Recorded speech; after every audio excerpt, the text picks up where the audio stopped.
Good morning, everyone. I hope everyone can hear me okay. Good afternoon to people joining from India and other places. I hope for some of you it would be very early morning or it may be late evening for some of you. So, thank you everyone for joining us. Can you please confirm to me in chat if you could hear me okay?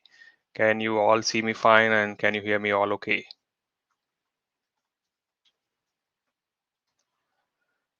Yes, nice. Thanks, Chitresh, and welcome to this first section on BESA program. I have few people with me. I'll talk about what BESA program is and I'll let them introduce themselves. So we will quickly get started. Hopefully that more people would be able to join, and if you had faced any challenges in joining, something was not clear, let us know so that we could try to improve it for the next people who are planning to join. So we will quickly get started and discuss about that how this program would unfold and what we would be discussing throughout this particular session, which is the first week of it. And I'm really happy to be with you again. We had like a 3 months pause before we ended our last broadcast, but now hopefully we would continue for the next kind of three months, and we'll have lots and lots of sessions as we move forward. And we appreciate your support. Some of you may be coming up very early or having some personal commitment which you are keeping aside to join and learn. So thank you and appreciate that. And if you feel that we could improve this program in any ways, fashion, anything we can do differently, anything we could include, exclude to make your learning better, let us know. Until we get a feedback, we won't know that what we could have improved or what we could have done differently. So don't be shy, good or bad, whatever it is, please let us know. You could use LinkedIn channels to connect to us. You have email addresses, so you could connect from there. But let us know about feedback so that everyone gets the best out of this session which we are trying to run. An idea is only that we want to empower as many people with cloud technology so that you could find a better career or you could get higher into your existing career as we move forward. So this is batch 4, week 1, 8th July 2023, and we will keep on moving forward. I could see a lot of people who have joined previous batches and they are still here. So we always welcome people who are continually supporting us unconditionally. Thank you so much. And I will add more people into the stream so that they can introduce. So I have Prasad with me, I have Purna with me. I would add them to stream and then we would be discussing about more things. So Prasad, welcome Prasad. Hello, everyone. Hope everyone is doing great. Welcome to the next batch of BESA session. As Ashish mentioned, we are excited here with the next session, and we welcome you all. Uh, so let's, Thank you. begin and learn as much as possible from each other. Prasad, I forgot to introduce myself, like what you do on day-to-day basis. If you could quickly talk about that, so that it would give everyone idea, like, okay, what is your background and what motivates you to be here. Sure. I'm a principal partner solutions architect at AWS, mainly focusing on Microsoft workloads. That's my day job, helping customers and partners migrate and modernize Microsoft workloads on AWS. Regarding how this mentoring journey started, is that when I joined AWS around 3.5 years ago, it's almost going to be 4 years now. A lot of people reached out to me. I was not coming from a cloud background. I started my career as a .NET developer, and I learned AWS during the interview process. It was during the interview that I took a Udemy course, learned it to do the assignment, and that's how I was able to crack AWS interview. So a lot of my colleagues reached out to me saying that how were you able to transition to cloud, and I started mentoring them 101. And then I thought there is an opportunity here, so I started doing it on a larger scale on the LinkedIn, and was doing in small batches like 20 people per batch, and I did it for 2 or 3 batches. That's when Ashish and other folks reached out to me saying that because they were also doing mentoring in their own capacity, so we all thought let's all combine our forces and see if we can scale it. And that's how BESA become a solutions architect, a free mentoring initiative by Amazonians started. And this is the fourth batch that we are running. So yeah, welcome all everyone again. Thank you. And I would introduce myself. Sorry, I didn't introduce myself first. My name is Ashish. I am a technical trainer in AWS. I love training people, and that's why I'm into this profession. And I've been training people from long, long time. For AWS, it has been last 5 years, and I develop lots of other resources. You can find them on LinkedIn, and I would keep on sharing additional resources. So you should be able to get more out of it. Now let me add Purna to stream. Purna, are you here? Let me quickly add you here. So here is Purna. Again, one of the very active member of BESA program who is helping us with lots and lots of things. Welcome, Purna. Hey, hello everyone, and a very warm welcome to all of you. So, I'm sure you're going to have 12 weeks of insightful learnings, both technical as well as behavioral. I too started my journey here. In BESA right from 2022 when they launched the first program, and believe me, it's helped me so much professionally, personally, and hence I'm here now on the other side, and I can see the amount of hard work these people have put in. They are literally like go-to mentors for everything. I keep pinging them now also. I'm a technical trainer at AWS, and restarted my journey after several years, and I have gone through a very rough patch of learning, and I do understand how difficult it could be when you don't have enough resources, mentors, and help. And hence I want to give back. I'm a part of a lot of other communities, so I like to help people who are starting off on their journey or need some kind of assistance in how to go about their cloud journey. So I'll be right here in the background to help you, and yes, enjoy your next 12 weeks. Thanks. Thank you. Means that's a very humble way of introducing Purna, and we are so proud to have you here. And it's always good to switch side, isn't it? Like you in the first batch, you were joining us as attendee, and now you would be delivering lots of sessions. So thanks everyone. And let me now quickly get to the point. I would keep our cameras on a very small profile, so you could have the most section for available for your learning. So I'll remove my camera feed also so that you could focus more on the content side. So this is batch 04, week 1, 8th July 2023. And what we are going to discuss about, let me talk a little bit on the program side first, that because a lot of people are new. So BESA is a program which is called Become a Solution Architect, and we have put a website which is probably you have linked to, and you should be able to get information about it, why this program is, why we are doing this, what kind of things you could do. Core team, myself, James is there, Jamila, Purna is here, and Prasad is here. But James and Jamila would be joining probably into the later stages. And then we have extended team who are helping us with other things like there is Abhijeet, Kasipe, and Ferdi Razwan. They are all helping us. Plus, we are doing this because we are passionate about mentoring, as Prasad said, and we want to give back to community. I always say that while we check our own journey, we find that a lot of people helped us directly, indirectly, and we just want to contribute to that great community which is there, which I feel is very, very vibrant and very helpful to everyone who is trying to start with. How we would do this? We would be doing this session every Saturday, 8 a.m. GMT. You could convert the time zone into your own format, and then where the things will happen, this will be happening on YouTube live. So we would be displaying, sorry, broadcasting it on YouTube live. We would be recording this session, and that will be again posted on YouTube. So you should be able to access it afterward. And if we talk about a resource, that would be shared on the BESA website. All the slide which we will be showing you, or all the content or workshop will go about, we would go ahead and put them into YouTube. So you should be able to get them for further access. And then stages, there are two stages in this program. 8 week, we already figured out what we want to discuss, but we have kept some room on the last session to discuss any specific topics you have in mind. So we should be able to handle that too. And stage 2, behavioral track, we are figuring out what are the best ways to give you the required knowledge, and then what can be done to improve your behavioral aspect of becoming a solution architect. So we will be discussing these programs as we move forward. Keep your questions coming. We are monitoring chat. We will try to respond as many questions as we can. But in case we miss out some of the question, please go ahead and ping us on LinkedIn, and we should be happy to answer those questions. Shouldn't be a problem. There is an email address also you could find on our website, and you can email there too. It may not be very synchronous communication. We check regularly that, but we would be happy to respond it. And in case you ask question we forgot to respond because of so many messages, don't feel bad, just reply again or ask again. And not intentionally we are ignoring anyone. It may just have happened because of the sheer amount of messages which is going to happen. All right. Now, who is this program targeted toward? So we are focused on technical and behavioral concept.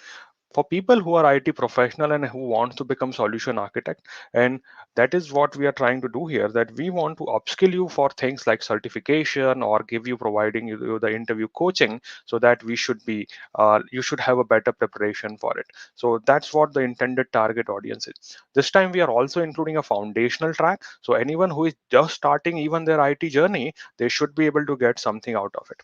We want to be little clear and setting expectation here, that this is not a job guarantee program. We would try to help as many people as we can, but we are not promising any jobs at the end of the spectrum here. This is not an official AWS program. We are all Amazonians who run this program, but we are doing it as a voluntary basis. And obviously we had to go through a lot of legal approval before we could start these type of program. Whatever we talk about here are our personal view, and they do not represent AWS or our current or past employer in any shape or form. And in case we discuss some detail and there is an update or there is a change happen, always refer to AWS documentation, which is most up to date, which may not be able to follow along all the time. And program is run on a best effort basis. We'll try our best to respond to as much personal information you want to ask or any personal questions you have. But again, we have limitation. We have same time as you, 24 hours. In between, we have to manage our day job, family commitment, and also the community commitment which we are taking here. Now, to give you a glimpses for the people who are just joining this time first time, we have run 3 batches so far, and this is the fourth batch. So welcome all for batch number 4. We had 4,400 plus member which are registered on the BESA LinkedIn group, and that's how we would be communicating to all of you. Then there are subscriber on YouTube that we would recommend everyone to subscribe so that you would not be missing any videos. So currently there are 2,700 plus subscriber and 43,000 plus views happened on YouTube. You can also find previous session recording on our YouTube channel, and there is ton of information available, so check that also. Then 100 plus member regularly joined our live broadcast, which we have done. 60 plus member openly committed on LinkedIn that they have passed certification. They were kind enough to send information saying that, hey, it is a BESA program who helped us in some shape or form. Then 40 members were mentored one to one. Obviously, this is not something we could do for everyone, but depending on, let's say you have an interview lined up of any of the FANG companies, or you are thinking to apply for something, or you have a very specific question you think we could answer, so feel free and we should be able to help you out. But again, it is limited in our own capacity. We put some dedicated time for it, but you should be able to use these things. We also invite guest speaker, and they range from people who have been successful into cloud, maybe hiring manager, maybe recruiter in Amazon, maybe people who shortlist resume, what they do, those type of things we also include. So there would be a lot of guest speaker this time also coming up. And though it is a very small number, but where we are very proud of it, we were able to help 6 people get a job in AWS. I know it's a very small number, but AWS jobs are not easy. A lot of preparation. We could not mention here how many were unsuccessful, but there was a number which is very long. But yeah, we are trying to help as many as we can help. Right. So that is about become a solutions architect. This program is a 12-week program, 8 weeks of technical track and 4 weeks of behavioral track. What would happen in this coming 8 weeks, which is we call technical track? There would be 40 minutes of technical track fundamentals. So I will focus purely on the fundamental side, and we would be looking for how things work and the basics. We will then talk about a specialty track. We did a poll on the LinkedIn group, and we realized that people are more interested in security. There was a close match between security and migration. So maybe in next batch, we would include migration track. This batch, we will go with security track because it got the most vote. So we'll talk about security. And then we would be also giving you an idea on what is the day-to-day life of an Amazonian, like what is the job of a technical architect, what is done by a technical trainer, what is the job of a software developer. So maybe you have a different inclination, or you have a different aspiration to become something else rather than solution architect. So we'll try to give you a taste of various profiles in technical role available in AWS, and probably you could relate to one or more of the roles, and then you can start preparing towards it. So this is what 8 weeks of technical track has requirement. Then talking about today's session, so today I would be focusing on very foundational track, which is called data center. We all talk about data center, so let's formalize that learning. Let's understand some basic foundational stuff, which will help you in every component of your journey. Then we will talk about security in AWS. This will be setting up the stage. But is what is security track, Shiva? We will be talking about that. So I'll explain you when we reach to that point that what we are going to cover into security track, what all topics we would be discussing. So we'll talk about that. Then Abhijeet, who is a global engagement manager for AWS, he would come and share his journey, and we'll talk about that. What is his day-to-day responsibility? What things they do on a day-to-day basis? So you will get a more idea on that. What could be job of a engagement manager in AWS, and we will keep on adding more people into this profile every new week. So that's all. Let me start with the technical discussion now. That what is a data center, right? We all know about data center, but let's formalize that learning so that you should be able to identify that what is available in data center, what are the different aspects associated with it, and how you could best use this data center. Now, a formal definition which I have picked up on Amazon website says that data center is a physical location that is running all the infrastructure required to run your IT application, such as server, data storage, drivers, and network equipment. All of this put together into a building. That is what we call data center. Now, data center could be simply, for maybe if I'm a small company, for me a data center could be just one single rack we have kept into corner of the office. Or if it is a company like Amazon, it could be a huge building, or maybe set of multiple buildings which will be helping you to get your applications running. So all the infrastructure required to run your IT application could be server, could be storage, could be networking equipment, could be security mechanism. That is all we put together, and that's what we call a data center. Now, obviously, there are some bifurcation on that, and this bifurcation, which I have listed here, is purely based on ownership of the data center. That who owns this particular data center. Let's talk about that ownership. So, ownership wise, then again, it is not a technical bifurcation. This is a ownership bifurcation. You would find enterprise data center. I'll explain about each of them in one by one basis. Then we have managed services data center. You may find co-location data center, or they are called co-lo, and you may find cloud data centers. So we'll talk about each of them, that how they may differentiate and what responsibility would change from you to the service provider, and when one could be useful than the other. So let's talk about it. Enterprise data center is the very basic form of a data center. I am a company, I want to run some application. It could be my web server, it could be my internal payroll application, and I need a place to run that application. So this is basically a private facility that is owned by an individual company. They would be probably hosted in the campus of that company, corporate campus, maybe in a basement, maybe into a secluded area. That is where this will be running. And as it is your own personal data center or enterprise data center, you set up the data center, manage its ongoing operation, and you maintain, purchase the equipment. Obviously, it is a lengthy cycle. You may need to follow a lot of regulation of power and cooling and all the other stuff. But yeah, this is a common approach which company used to follow, and some company may still be following it because of the local requirement to keep data on a local premises. Let's say I am a hospital, and then probably I want to keep some data of the patient always available in local premises rather than waiting for internet connection to get established. So that type of thing, where we may have a lot of enterprise data center which may still be present in some shape or form within your environment. So those are enterprise data center. So that is good, but not every company may be interested to maintain these infrastructure. So then some companies saw a business opportunity, and they started offering data centers as a service, which we call managed services data center. So this data center is managed by a third party that leases the equipment and the infrastructure. I'm a company and I need just 5 servers to run my application.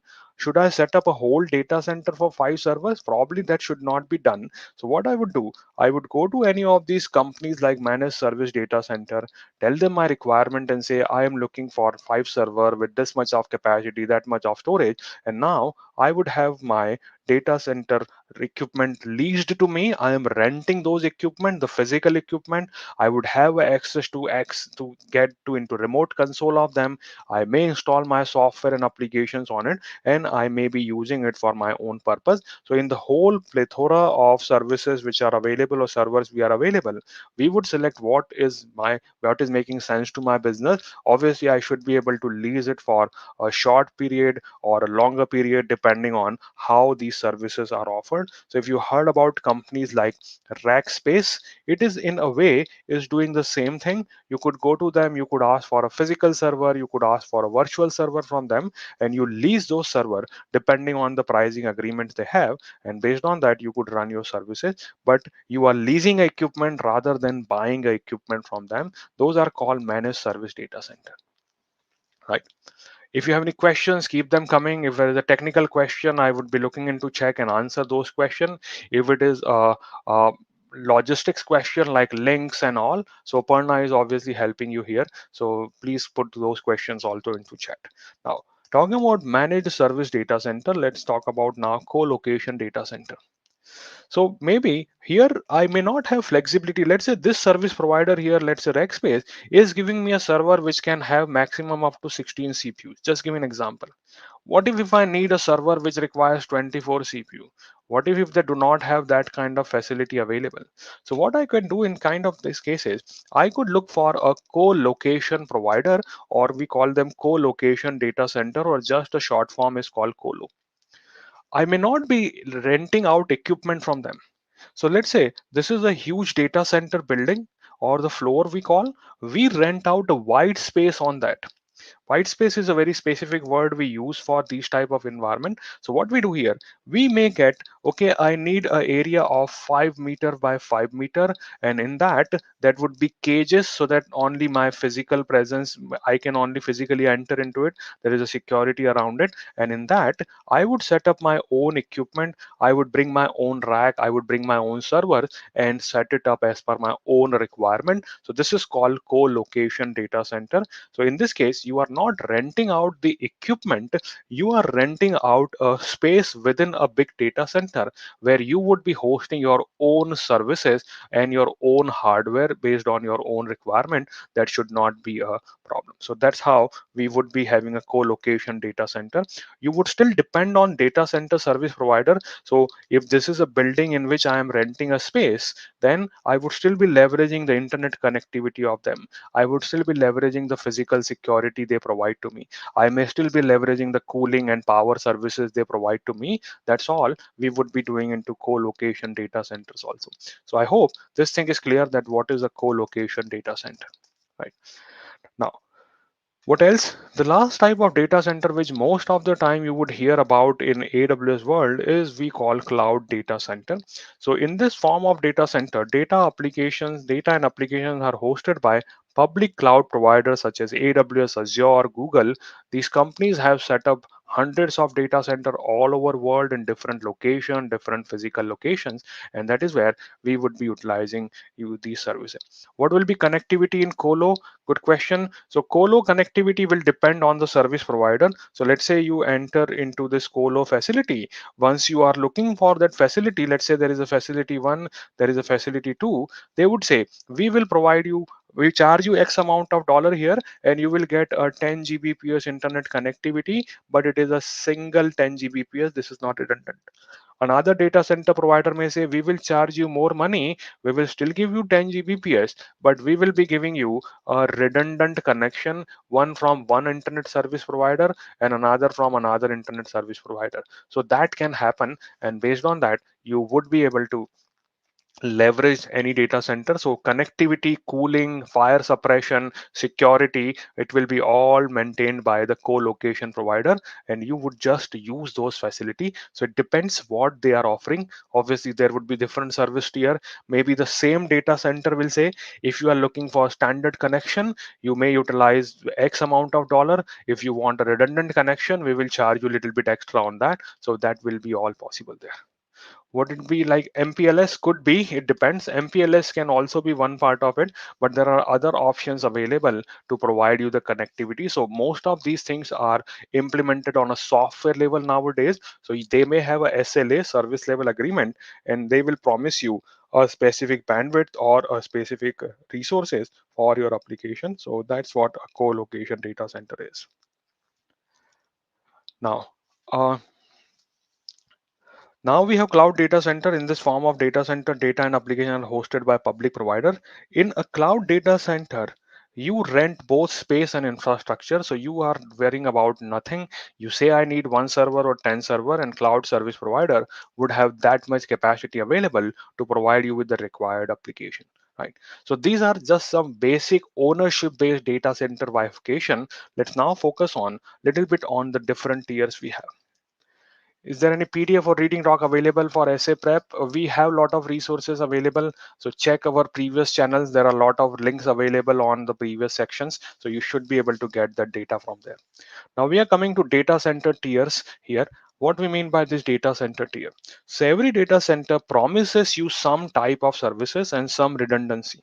So if I am having a data center which claims that we are a tier one data center provider, Tier 1 is a basic capacity which is given to you.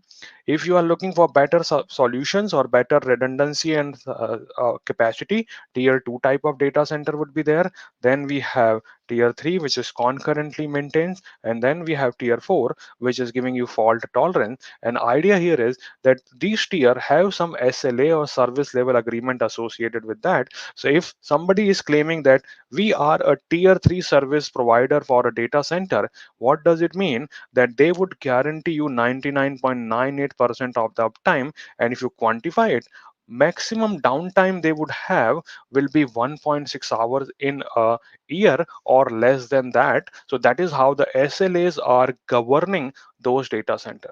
And it's not just claiming, they have to prove to different authorities to be certified as a tier 3 or tier 4 data center that they have redundant power supply, redundant internet connection, required temperature, required cooling within a data center. So you should be able to get all this information on that. How a data center is different from a managed data center? See, managed data center is allowing you to rent hardware. Here you are not renting hardware in cloud service providers. Cloud service provider will be giving you required services and you use them. In managed, you maintain those server, you install operating system on those server, you maintain those server. In this case, we would not be having that. Maybe we will be utilizing things like uh, cloud data center in which they give you abstracted services. Like if I talk about AWS gives you a service called RDS, relational database service, and then you would be always just deploying that database without worrying about the backend.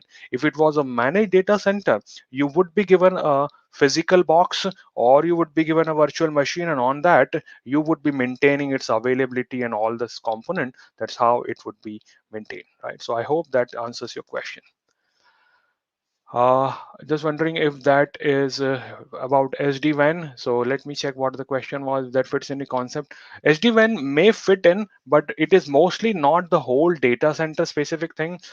It would be a customer specific thing. So what would happen in those kind of cases? Let's say I am a customer of a data center and I want a connectivity to be established. So in that cases, I may have SD-WAN implemented, but SD-WAN would be a service provided by data center, but probably it would be along with a traditional internet connectivity which is provided by the data center. So it may be an additional service which will be there, right?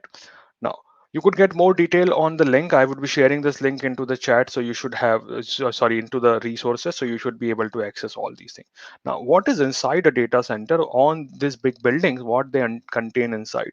So obviously there is a physical things like concrete and steel construction. There is a lot of air conditioning required for it. There would be a lot of heat being produced. So that's why they would be using heat exchanger. And probably you won't see people opening up a lot of data center into Sahara or maybe in Middle East Gulf. Why? Because the temperature is very high and it would require a lot of cooling to be done in that case. But things like places like maybe Switzerland, maybe some places into Norway, they could be best physically suited places to open up data center, because the overall temperature is very low, which will help data center in maintaining the required temperature within their operating infrastructure. There would be obviously server room which will be physically separated by fire redundant doors. There would be generator facility available. There would be UPS unit. There would be networking rack. Maybe people who monitor the data centers, that will be network operations center. Obviously physical security and 24 by 7 cooling units would be also there. So that is what is inside a data center. Now I would be including these graphics into the resources, so you should be able to see these. But the idea is that it is not just IT infrastructure, it contains additional infrastructure to support data center operation. So yes, there is IT infrastructure, what we call server, storage, and networking. And then we have support infrastructure in a data center like power system, then backup generators are there. There is a security, there is a fire suppression system. So all of these would facilitate the whole work. You may have the best IT equipment, but if it is heating up and not able to serve these customer, then it is of no use. So it is not just IT equipment, but you have to also take into consideration support infrastructure.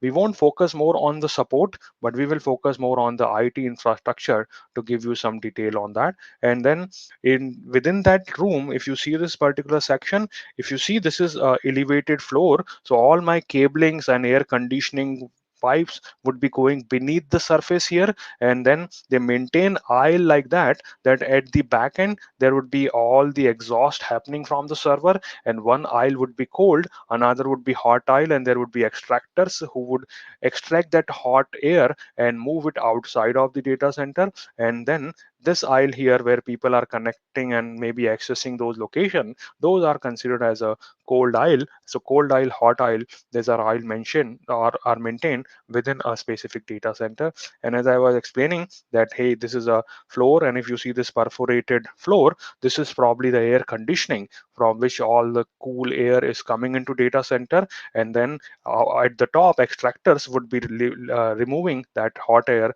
from coming from this equipment. So that's how we move forward. All right.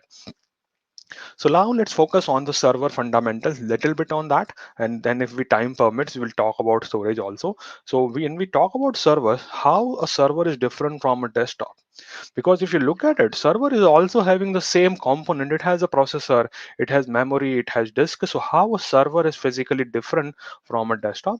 So server are created with a more uptime constraint. They are more reliable, they have better performance than a desktop, they have redundant component in them, and they probably would have a scalable architecture so that you could combine multiple server and it can become a cluster of the servers as we move forward. And if I go ahead and try to talk about key differences between them, if it is a traditional PC or a laptop, it has same component like CPU, disk, power supply, but a PC may have one or two processor, whereas server would have multiple processor.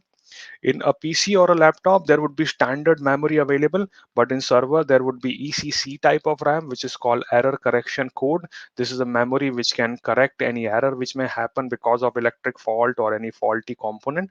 Disk wise, standard laptop may have SATA disk or SSD type of disk, whereas server may have RAID controller who would help you to manage disk in an efficient manner and provide you redundancy if required. When it comes to network connectivity, you may have a network card in your PC, but in your server, you will probably have fiber optic cable connectors by which these can be having a better bandwidth available to them. And when it comes to power supply, standard PCs or laptop would have one single power supply, whereas server would have multiple power supply as we move forward on that. So this is basic key differences between a PC and a server.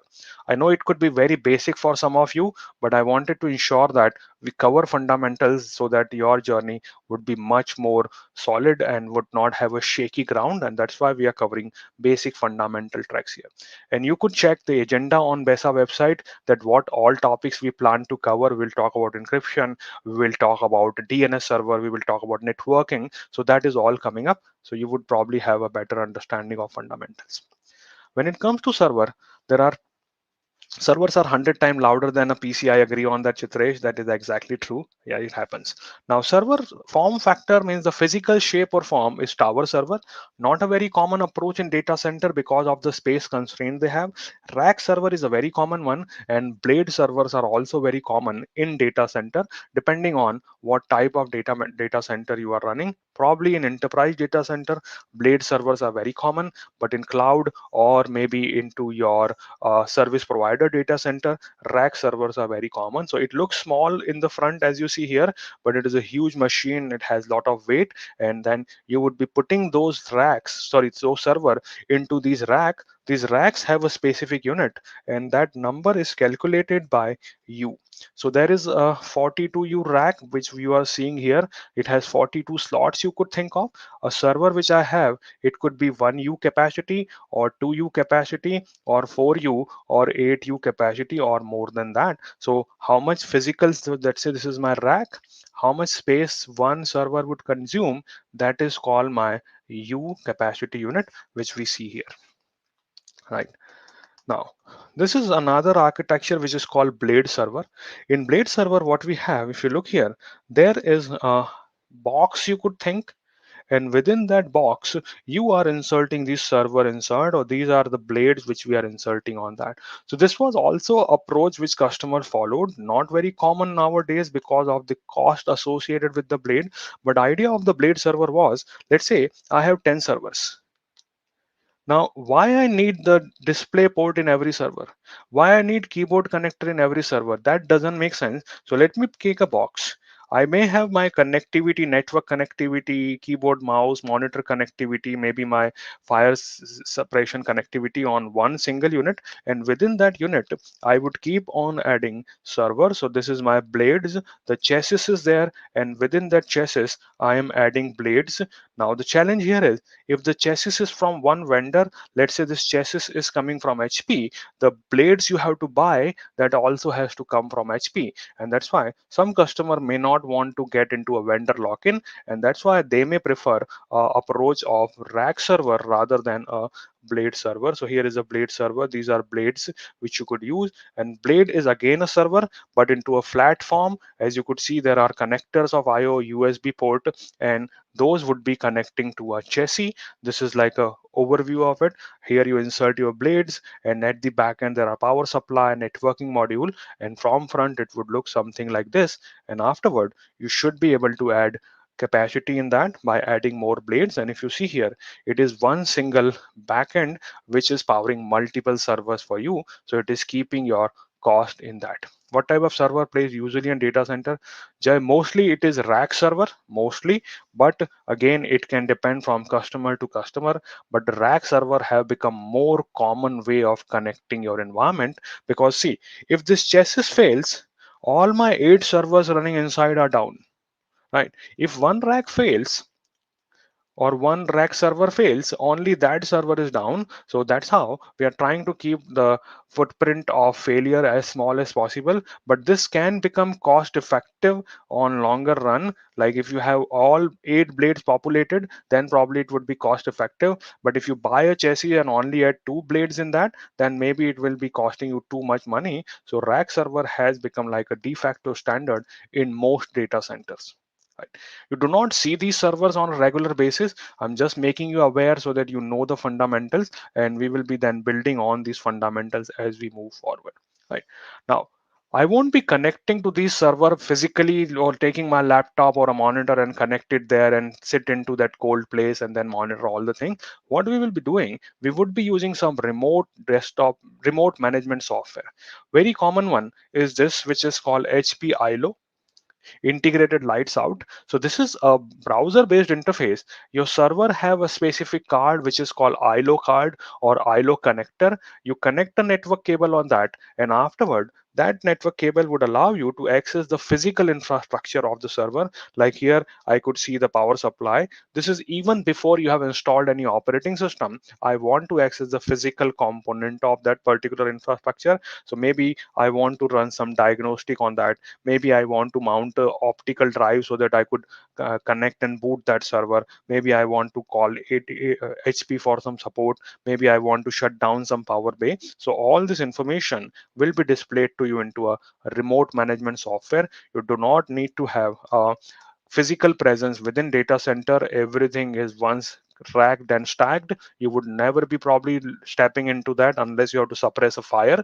Otherwise, you would maintain everything from your remote management software. So this is from HP. Similarly, Dell have their own server management software, which is called iDRAC, integrated Dell remote access controller. And again, things you could do from here, like power on off the server, launch a viewer of that screen, maybe update the firmware of it, maybe check fan status, maybe check temperature status. So all these physical component would be available to you directly from the server in browser interface. You do not have to go into different physical location to access your servers, right?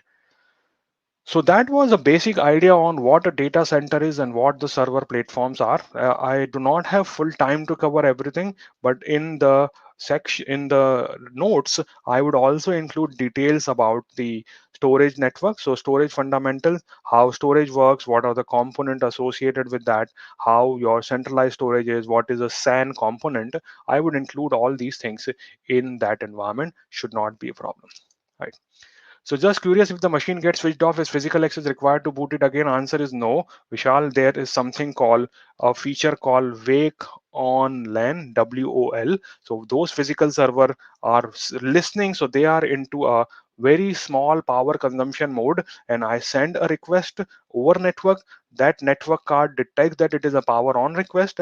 It talks to the power supply of the server and brings my server on. So I do not have to physically walk up to a server to start or stop it. Shouldn't be a problem on that.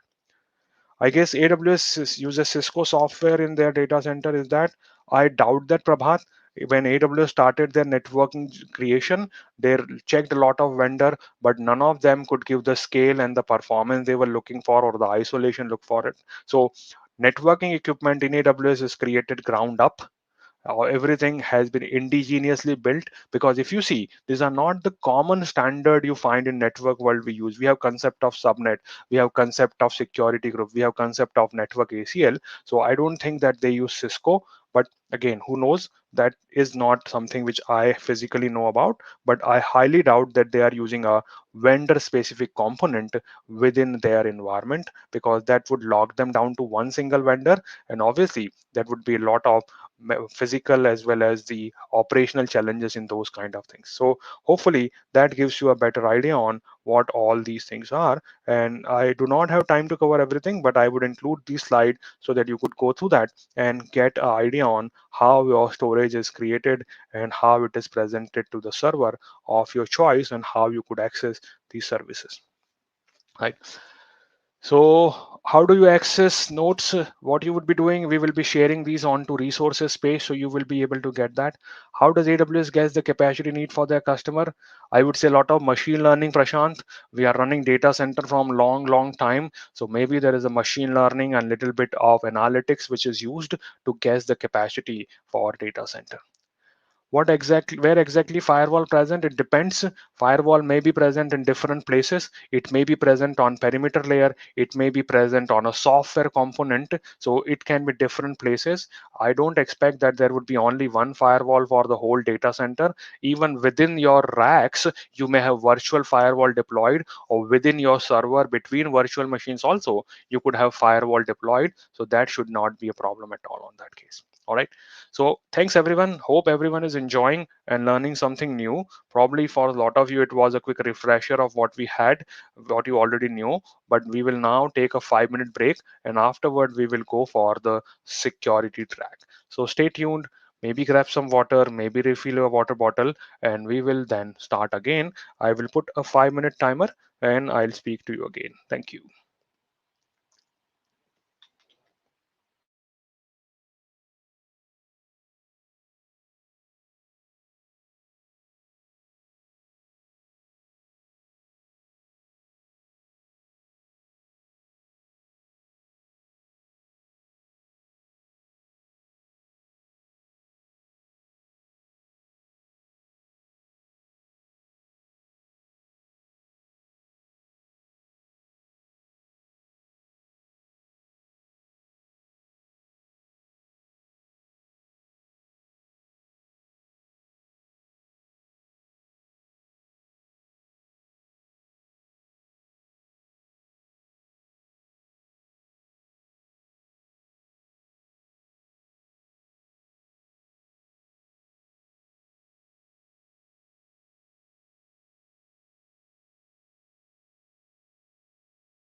Welcome back, everyone. I hope everyone is back after a short break.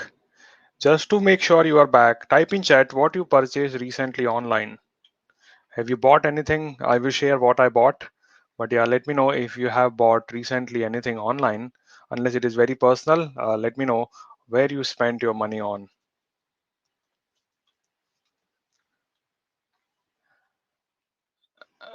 Anyone?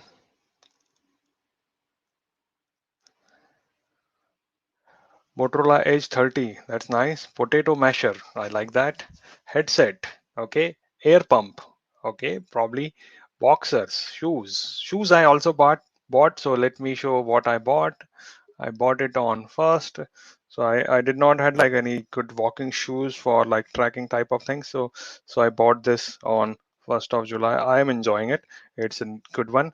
Yeah, so that's all I bought so far. Yeah, but thank you for sharing.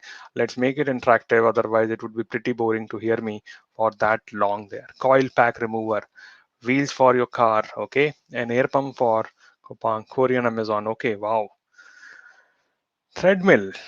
Nice. Coil pack remover, head massager. Yeah, we all need that. I agree. Dog stroller. I could do 3 miles with me, but she okay. Recorder, groceries and clothes. Yeah, means we have dependent so much on online thing, isn't it? And that's how world is now going forward. Yeah, that's how we are going less and less in the market, and we are buying an Mercedes C63. I like that. Yeah, maybe. I get it. Okay, let's keep moving forward. Let's talk more on the security track. So, security track will focus on the security aspect of AWS. Now, this track may appeal to people who have some basic information about the AWS services. So, you would be needing some basic information about AWS to understand these track better. We won't be covering very fundamental details here, but we will be leveraging some of the basic stuff you may already know. And if you are little lean on the basic stuff, then probably you should be able to use environment by which you should be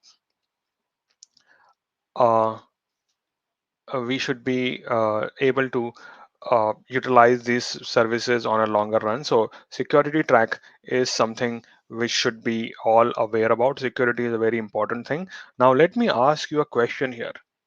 So this question is based on a cost of data breach report, which is published by IBM every year. And in that, they focus on various aspects of security in enterprises and short or small industries, maybe in different vertical, different businesses. And they compile a lot of data, like how much money companies spend on fighting this security event, how much loss they have, how much is the brand impact they have. All these type of things they have to do and find out into cost of data breach report. So I found this report very useful to understand the whole landscape of security. And one thing caught my attention was average time to identify a security breach. All of the companies are paying so much money on security services, hiring security professional, doing a lot of audit, going through lots of complicated software and implementation. Still security breach happens. So my question to you is, what do you think in your idea, what is the average time to identify a security breach? Obviously it will depend in industry to industry, depend from customer to customer, but what do you think is the average time to identify a security breach? Do you think it is hours? Do you think it is days? Do you think it is weeks? What is your guess of how to identify, how much time company on an average may take to identify a security breach? Okay, I'm getting answers here: days, months, hours, weeks, 12 days. Okay, let's see that. Okay, keep those questions come, keep those answers coming. And I was surprised to hear that number. Uber had one couple of months back. Uber had one. Yeah, it happens. So it is always happening. Uber had a very complicated structure that time. Their CTO had to go through a lot of firing because of they did not respond to it properly, or they did not make everyone aware. So yeah, there are lots of things which can happen. Now I would give you a number, and probably you would be as surprised as I was when hearing this number. That is 207 days. with so much focus being on security, with so much resources and money being spent on it, still there is a huge gap. So if a breach happen, maybe it may take up to 207 days for them to identify a breach. Again, it is average information. It may depend on industry to industry, customer to customer, or industry to industry, but still it is a huge number. So I was surprised by that, as some of you are. Next was more important one: average time to contain a breach. So you identified there a breach, and now what you would do, you would start working toward fixing that problem, isn't it? So we find out there is a issue, and let's try to fix that particular problem. And again, it was not that easy. I was hoping it would be n plus 1 day. Maybe you find out next day you fix it. It was not the same. Again, average time to contain a breach is 70 days. As you could see, it's a huge time of 277 days which you may have taken to identify and contain a breach, which is very complicated stuff, as you see here. So it is complicated, and we need to identify that what we could do to bridge that gap, and how we could get this information in a better way, or how we could have avoided these type of things. But yeah, this is a common thing which happens across industry, and it is a very generic report. It is not specific to one industry, and that's a huge number, as you could see here. Right. So we want to bridge that gap. So AWS has lots of services related to security, and I would include a link for this report if somebody is interested in numbers. So check this report. It's a very interesting thing. You could go ahead and utilize that. Does it refer to hacking? It could be anything, mariachi, in a jar. It could be anything. It could be an employee exposing credential on a GitHub. It could be somebody intentionally stealing information. It could be somebody just deleting something by mistake.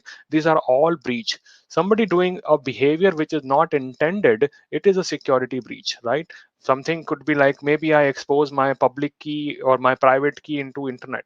Maybe I have removed my certificate from a website and it become unsecure. Maybe someone hacked in and removed my services. Somebody planned a DDoS attack. So anything which is not as per the standard we have defined for security, that is a breach. Could be a hacking attempt, could be internal employee making a mistake, could be somebody exercising the delete power of something. It could be anything. So that's all. Maybe social engineering. That is all the things which can happen. Yes, that is all will contribute towards a security breach. Right. Now, AWS has shared responsibility model. Shared responsibility model talks about that who is responsible for managing what in a AWS cloud, because it is both responsibility of cloud vendor as well as provider, so that we would need to have a better approach towards security. So let's go ahead and talk about shared responsibility model. I prefer to use analogies to explain things. Now, I live in a apartment building like this, and in this building there are responsibility for security on both of us. Building management is responsible for some of the aspect. I am responsible for some of the aspect within my own apartment. So let's see that. So building management has given me a door phone. So I live on 7th floor. I can always verify before remotely opening the door. So I had to always do that. I should not open door for anyone. If I get a call from main door, they, hey, there is a parcel for you, Ashish, I should check it and then only open the door if I feel they are legitimate person. So that is my responsibility. So building management provided me the tools, and it is my responsibility to use those tools for my own requirement. There is a camera. I have to ensure it is operational. I have to ensure it is not blocked. It is having sufficient space to store the data.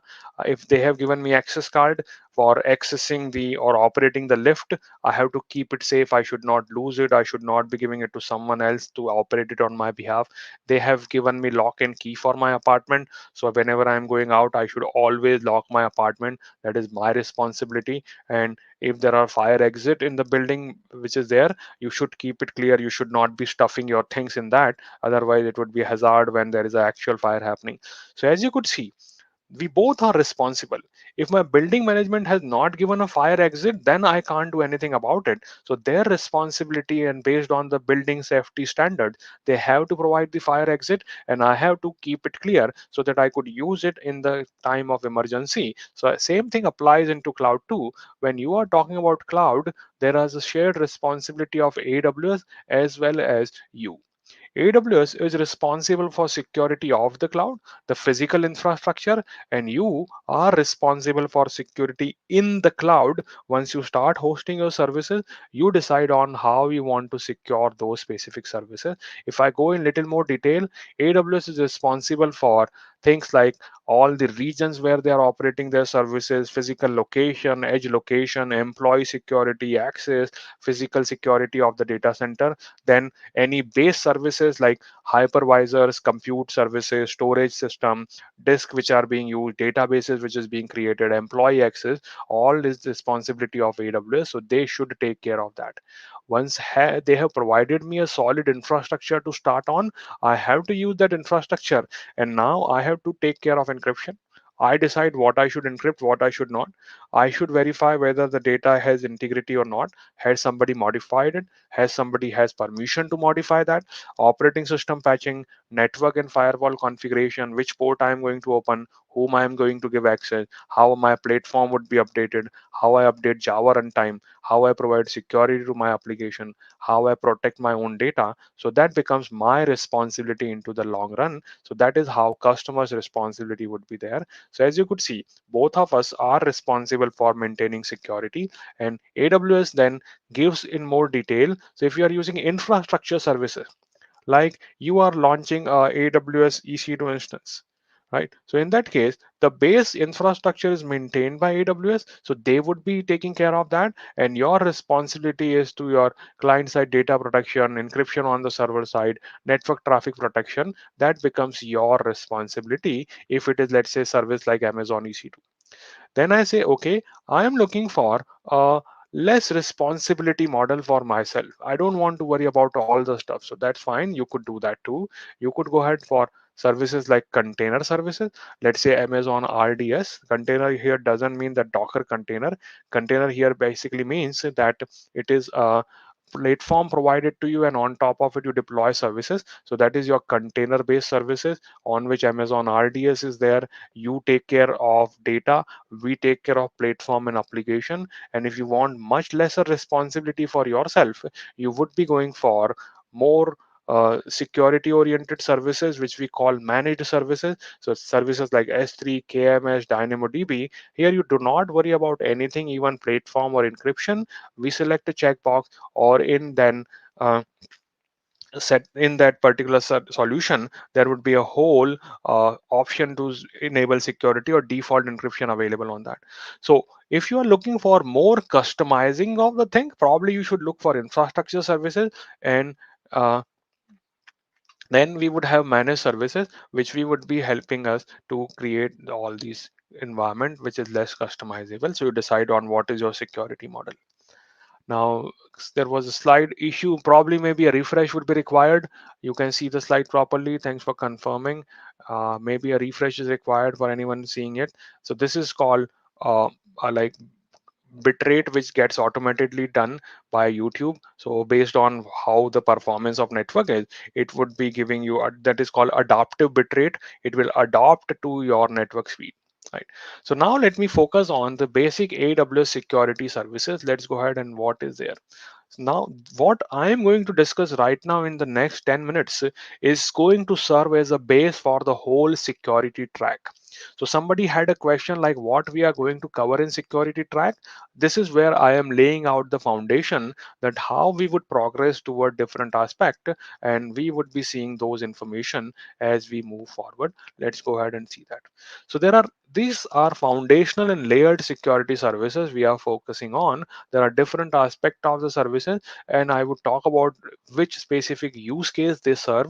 Because if I go to AWS console, there are hundreds of AWS services available, and maybe 20, 30 are security services. So every service has its own use cases. So where they fit in the overall picture, let's go ahead and talk about it. So let's say I want to secure my environment. That is my requirement. I want to ensure that I do not have any breach. I do not have unauthorized access in my environment. So what I have to do first, I have to identify what I want to protect. So let's say when you say that, okay, I have to protect my home, what you mean by protecting your home? Do you want to protect your courtyard? Do you want to protect the garden so that nobody can come and then vandalize it or maybe pluck the flowers from it? What do you want to protect? So if I want to protect my garden, my approach would be different. If I want to protect my valuable like cash or jewelry, my protection information would be different. So first you need to identify that what is available and what you want to protect for. So that is where AWS services would help you. And this is a partial list of the services. So you could identify your resources through Security Hub. You could identify those resources through Control Tower, Trusted Advisor, then Config, well architected tool, Systems Manager. They would give you an idea of what is all available, how many EC2 instances, how many Lambda function, how many accounts you have, what are the resources within that account. So all of that will be into identify phase, and these services align to identify. So we'll discuss some of the services into the next sections as we move forward. So first thing, you have to identify what you want to protect, right? Let's say if it is a VIP, like a president or a prime minister of a country, that person is to be protected, and then they would create security layer around him or her. That's how the identification has worked. Then what happens later? Then once you identify what is available, you start protecting it. And this is where we would be spending a lot of time in our whole security track. If you see here, there are some services which are for network protection, like transit gateway, private link, VPC, direct connect. And then there are some services which are related to encryption. So if I look here, KMS, cloud HSM, then we have certificate manager. These all services helps you with your encryption type of mechanism. So that is one aspect of it. Then if you look here, other services are for your DDoS protection. So if we have AWS Firewall Manager and we have AWS Shield, these services will help me with my DDoS protection.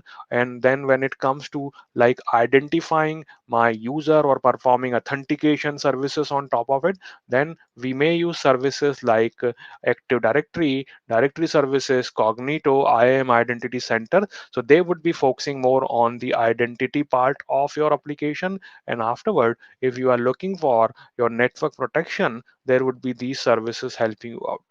So this is what we would be clubbing services together. So we will one time talk about all DDoS protection. We will talk about encryption one time. Then we will talk about identity services. We will talk about different directory services which are available. So this is how we would proceed with the whole security track. So once you protect your application, we hope nothing would go bad, right? Because we protected it. But that is not the use case all the way. So maybe happen that there is some breach happened in my environment. Somebody exercised excessive power than they were expected. Somebody tried to access an environment which was restricted. So that we have to detect. And when I say detect, it doesn't mean that I have to keep on staring at the monitor 24 by 7 to detect something. I want to leverage machine learning based services who would make my life easier, which could be things like Guard Duty, Cloud Trail, maybe you have Inspector, Amazon Messi, Security Hub. So these services may help me in detecting what is actually happening within my environment in a machine learned fashion or in an automated fashion rather than me manually looking for that information. So that is where detect type of services would come into picture. Again, it is not the whole list of services, but most commonly used services I've included into this particular track. Then if things go bad, we may want to respond to that. So what we would do, we would respond to those events. And again, when I'm looking for responding, I am not looking for manually responding on that. We are looking for automation. So we would look for ways that how we could automate our services response. Maybe I could trigger a Lambda function. We detected that a user credential were used to log in from an unknown location, or that user has 100 time failed login attempt. Probably I should be blocking that user account because looks like somebody is trying to do a brute force attack on that user. I don't want to wake up in middle of night and fix that problem. I'm looking for automating that stuff, and that is where your cloud watch, AWS step function, systems manager, Lambda, all these services will come into picture. So that is where I would be responding. Once I respond, I may also want to do further analysis, which is investigate. So I tried my best, and now what we are seeing that there are a lot of things which we have to investigate. Why this happened? Who exercised that problem? How we can track and find out what the problem was and how we can fix it into future. So that is where we would be looking for responding those services. So that's how response will be coming into picture, right? And then we may try our best, but what if in a corner case scenario somebody was able to take over our account, delete our resources, or maybe there were some issues they created, they reverted my setting. I may want to recover from those failure which may have happened, and in that case I may want to automate recovery like cloud formation. Maybe I could use ops work, maybe my backup has to be restored, my data has to be restored. So that is what we would be doing in this whole training. So this is the way we would move forward.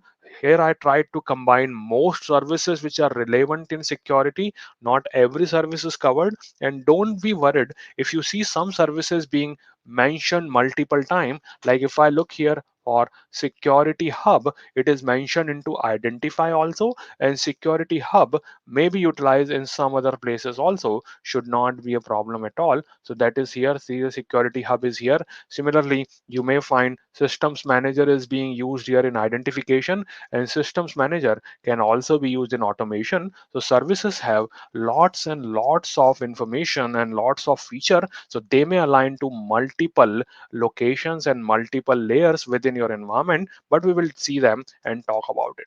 So that is how all your services are put together, and they would help you in understanding that what is the overall landscape. We don't want to learn services in isolation. We want to see how they fit into the overall picture, that what we need to do: identify your resources, protect them, detect if anything goes bad, respond to those events, investigate, and recover if something has really gone bad. That's what we would be discussing in our training. And this aligns to the track. So let me bring up my security track information. This is the BESA website.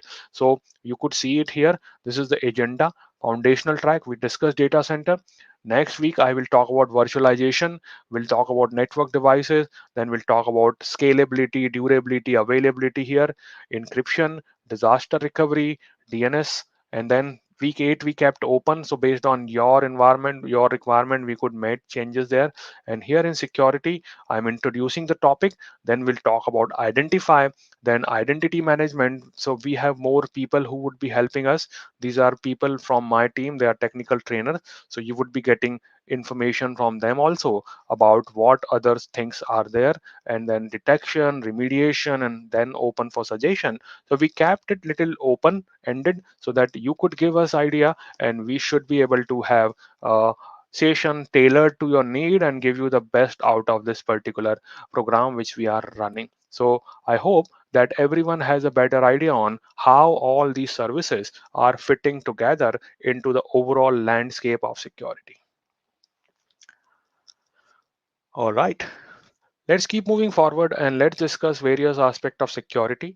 Now, as soon as you start using AWS environment, the first service you would always come into contact is IAM, identity and access management.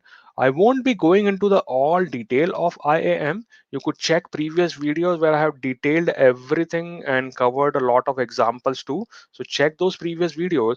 But I want to quickly bring everyone on speed and on the same platform by talking about AWS IAM, identity and access management, how all these services are putting together. So when you are trying to request something on AWS, so you are basically making an API call. Everything is a API call. You are starting an instance, deleting something, allowing a user to perform something, creating a RDS database, creating a EMR cluster. Everything is a API call. And there are multiple ways to send that API call. But as soon as that API call is triggered to be going through AWS, two things happen. For every API call, IAM comes into picture, identity and access management, and it verifies whether this request should be allowed or denied. So you would be able to see that into detail, that okay, based on the requested condition, based on the resource, based on who requested, what they requested, should I allow this request or deny this request? And this happens for every API call you are making, whether you made one call to start instance, next call for stop instance, all the time your IAM would be verifying your allow or deny type of access. And not only that, along with that decision of allow or deny, that request is being recorded by CloudTrail. CloudTrail is basically a camera running in your account. Any API call you make is recorded by CloudTrail by default, and through that you would be able to know that who actually made that request and what they requested and how they requested. So that is all coming through IAM as a service. Once this is all done, then your request is released to AWS endpoint and your request is fulfilled and you get your requested either denied or allowed. That's how it would be working. Now, IAM is doing two things for you. It is doing authentication and doing authorization. I use examples to explain things. So let's say if you are traveling to other country, you would be probably going through a passport control, right? Unless you are king of Britain, you won't need a passport. Or maybe if you are king of Japan, they are also not having any passport, they are immune from it. But if you are a traveler like you and me, you would be needing a passport, and when you go to that passport control, that person would be checking for you. So the passport contains information about who you are, right? So there is a passport information which says who you are, and then you would have a visa, and that visa may be saying what can you do, what is your authorization. Are you a tourist? Are you on a work visa? Are you on a transit visa? That is what we mean by authorization. What can you do? And then there is a authentication which says who you are, what is your name, what is your date of birth, how you look like. That is here. So this is done by this passport control officer. That is the exact same thing which is happening with AWS IAM. It verifies who you are and it checks whether you have permission to do that activity or not. So IAM is all about authentication, which is through user group, and roles. And IAM is all about authorization too, which is basically based on what policies are available and how I can allow someone to do the task they want to do or restrict them when you don't want to do that, right? So we would be able to see all these things. All right. Now, accessing AWS services, how it works, you have multiple ways to access AWS service. So management console, command line interface, tools and SDKs, that is all available. You send requests, all of them is basically a API call. When it comes to AWS management console, you provide an account ID, you provide a username and provide a password, maybe optional multi-factor authentication is there, and through that you perform login to a account. When it comes to your command line interface and SDK based call, what you are needing, you need a access key and secret access key. It is the randomly generated number by AWS for your use case, and that is what is used to authenticate you that you are Ashish or ABC or XYZ in this command line interface. So that's how your information is. Now, if I could draw that, I would draw like this. So command line interface is also a software and it is using SDK to send requests. So it looks like it is sending requests directly, but technically speaking, it is still just a software who is leveraging the SDK written in Python and sending my request to AWS endpoint. And that's how we would be able to access AWS services. So how IAM works, what are the component within IAM? I am covering basics. We have covered it in detail, and thanks Purna for sharing that link. You could watch that video, you would get all the details on that. So identity center has this, sorry, identity access management has users. So users would help you with the individual who want to log in. You may have put them into groups like developer or QA or managers or approvers or auditors. Then we have roles in that. Roles are temporary way of assuming a permission and performing some task. And in IAM, you could create policies, which will be a basically JSON statement which says what is allowed, what is denied, and what you could perform or cannot perform. So these are the four basic building blocks of IAM: user, group, roles, and policies. There is one more, identity provider. We will talk about that into the next sessions, but these are the very fundamental blocks of AWS IAM as a service. If I have talk about relationship between them, policies can be associated to role. Policy says what you are allowed to do. Like this one says S3 allowed, EC2 allowed, but RDS is denied. So we are putting a policy on the role. That's how it is working. Policies can be associated to group. We could utilize that. And then we could also have a policy associated to a user if the need be. Right. So this is how we are able to provide information. So user, group, resources, and roles, these are all considered as identity within my AWS environment. Now, what other relationship exists between them? A user can belong to a group, right? So a group can be given permission, so it will make my life much easier rather than giving individual permission. I should be allowing people to access group-based permission. So that's what we could do here. And then user can assume a role. This sometimes confuses people, so I would explain a little bit on the role side also, that how roles actually work. But roles are a temporary credential. They are always represented by a hat. By that hat I am wearing and becoming something. I'll explain roles in a minute.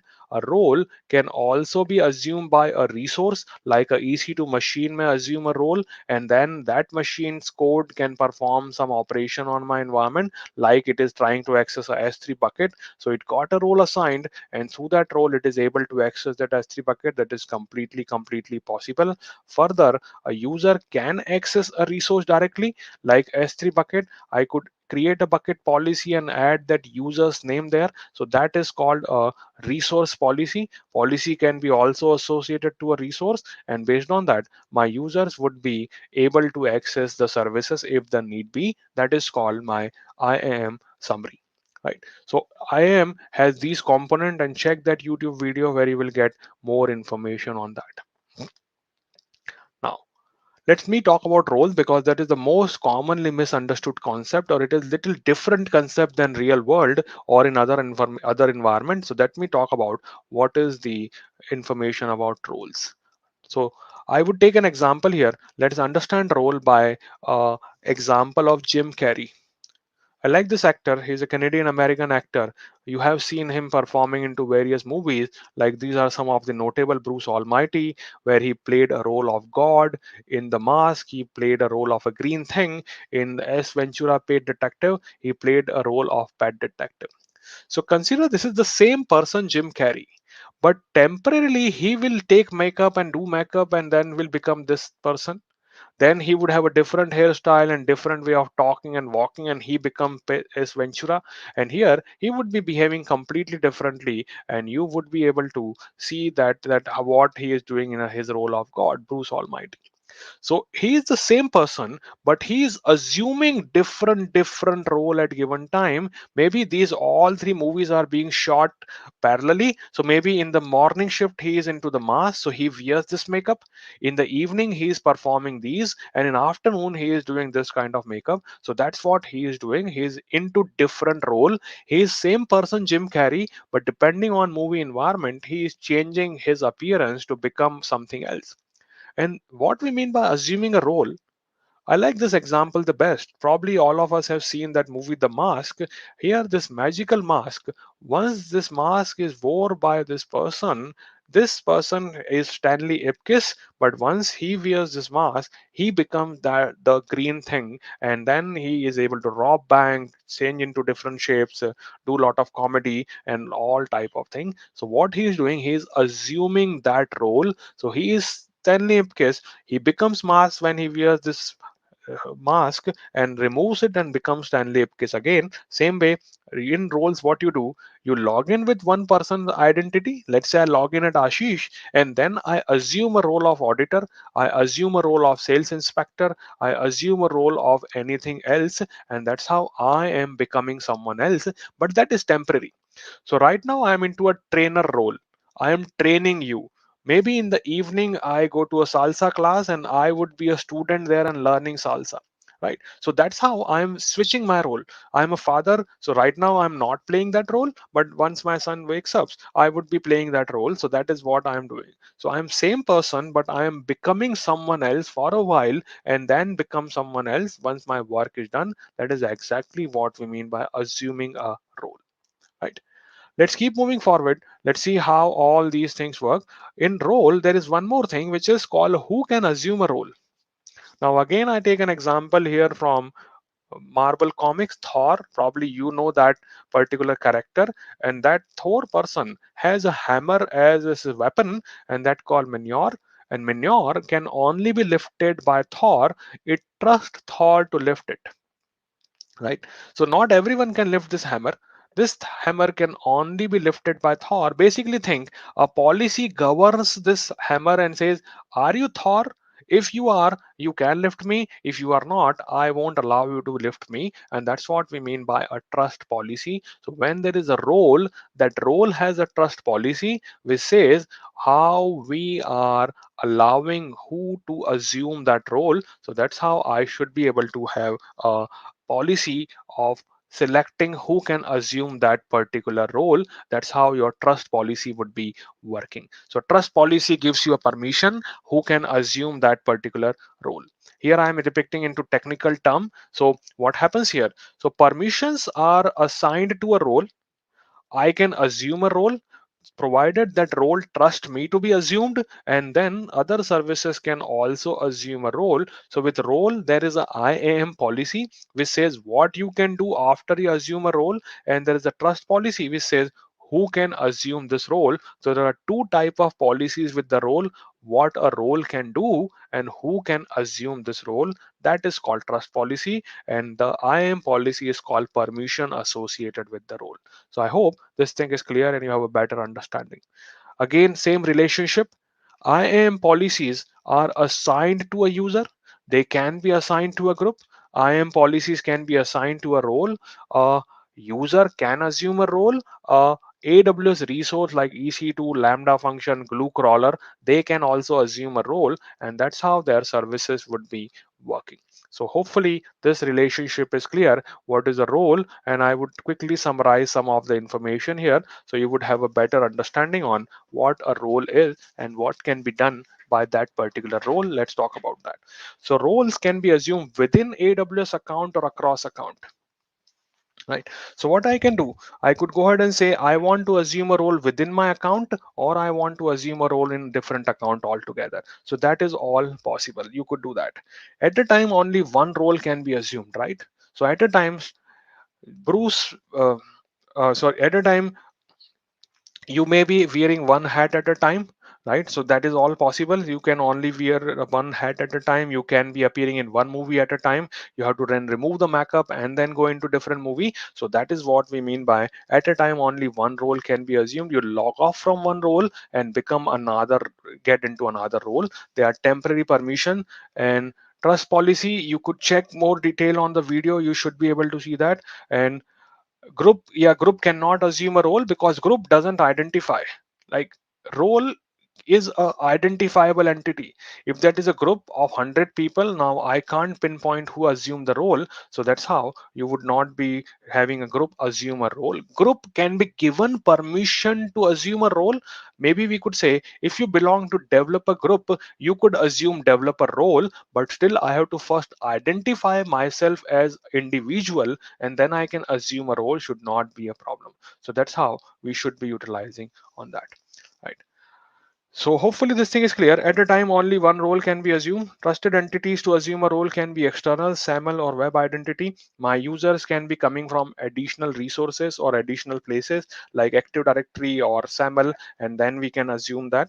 Behind the scene, what happens when you assume a role, there is a service which is called Security Token Service, or STS for short, and it allows you to assume a specific role based on your own permission. And you could assume role through web identity also, like you may be a user into a different environment, and through that you could assume something. So let's say I log in with Amazon here, I become someone, and based on that I should be able to perform some operation in AWS environment. I hope I remember my password properly.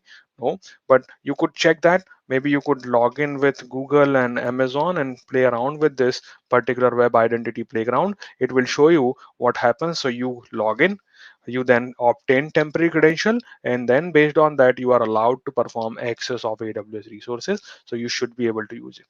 So question, so you don't log and you have the role, you can choose to assume a role. First time you have to log in on parallel. First time I have to identify myself as who am I have to first log in as Ashish, and once I have logged in, I would be then able to access that particular information. That's how we would be using this information, right? So that we have to first take into consideration. So I hope everyone is clear and have a better idea on what all this information is and how it works. What I have also done on my website, I have included one pagers of all these services or lots of services. So you could check details of my website analogiescloud.com, and there you would find some YouTube videos I recorded. These are apart from BESA. Some Udemy training I published. These are all free resources. Some books you could buy if you want to learn more. And then there is a drag and drop activity, obviously information about BESA. And this is what I was talking about. There is service summary card in PDF format. So you could go ahead and download one single PDF which talks about all the aspect of a service. So if you want like one page information about a service, you should be able to access it from that website.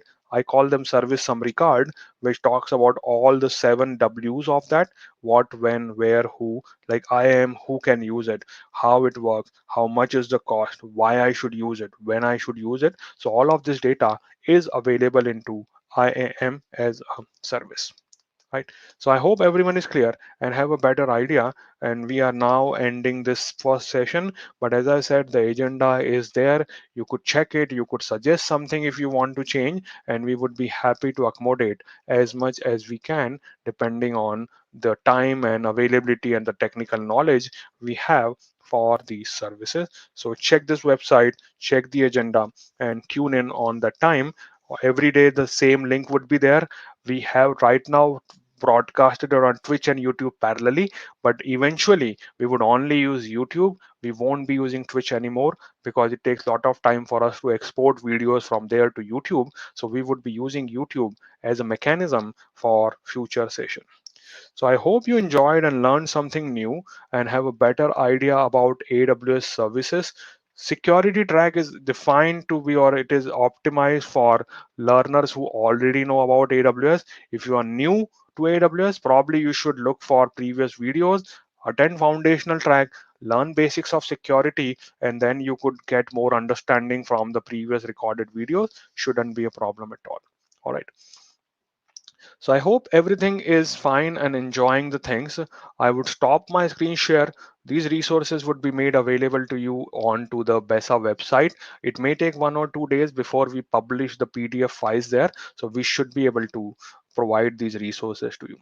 So I hope everyone has enjoyed and learned something. We want feedback, what you felt, how we could improve it, what worked well for you, what didn't work for you.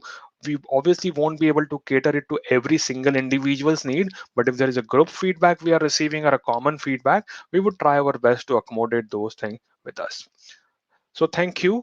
And now we would go to the next part. Homework, I would say you can watch the YouTube video of IAM, and that would be really a good way to learn about IAM. So please check the IAM video. Purna already shared the link, and you could check into our YouTube session that on the YouTube channel. You should be able to get more details on that. Shouldn't be a problem at all. So please use that method of communication for all of it.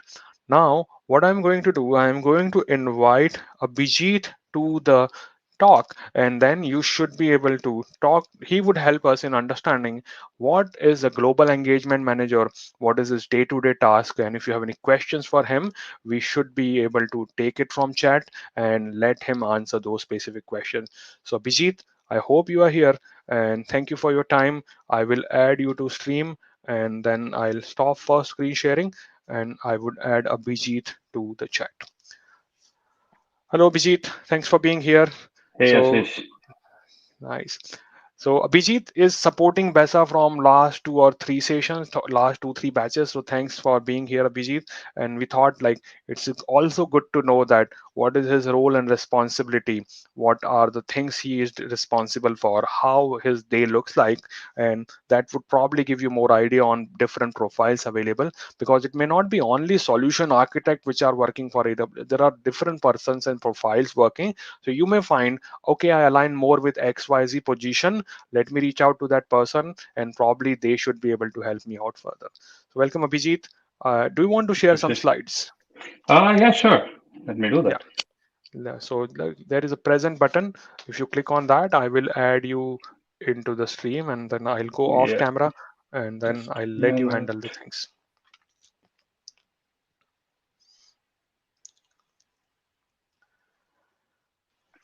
Uh, do I need to do the present slides? Yeah, so No. there is a present button, and there may be an Okay. option to have full presentation of the slide or a screen, whatever you prefer.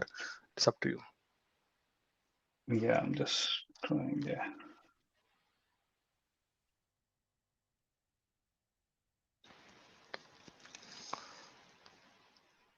I think I'll go with Uh, the full yeah, slide. Sorry, it's not no worries. Take going your time. somehow. And everyone, we all are doing it on our personal time, and we want to ensure that we answer as many questions as we have. As I said before, if we are not able to answer anything or we forgot, just give us another nudge, tell us again, and probably we would pick it up and help you to answer those questions. Thank you. Just give me a minute, Ashish. Yeah, take your time, no issues at all on that. Now, while we are waiting, can everyone tell me which city you are joining from? I could see people waking up in the middle of night, very early in the morning. So, if you could all tell me which specific city you are joining from, till Abhijit is able to present the slide. London, okay. Ahmedabad, London, nice.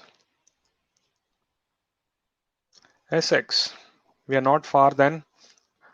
Albania, wow, nice. India, Kolkata, Bengaluru,